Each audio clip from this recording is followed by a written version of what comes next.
Neukan set bat, zela itsasontzi handi bat, eta erdikoa, aurreko erdikoa, zeukan karakteristikak edo egiteko gabarra. Fueron 14 kilómetros y más de 3 horas de cánticos y saludos sin fin desde la gabarra que ascendió la ría. Hemen ikusten dugu jokalari guztiak, ia guztiak.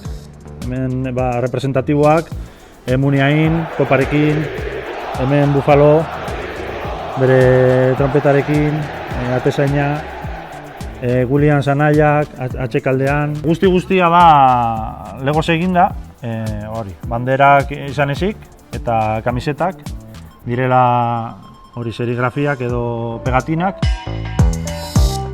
2008an, hasi nintzen ikusi nuen 20 minutos aldizkarian, sortuko zutela Lego arkitekture linea, eta hortik hasi nintzen eta orain arte.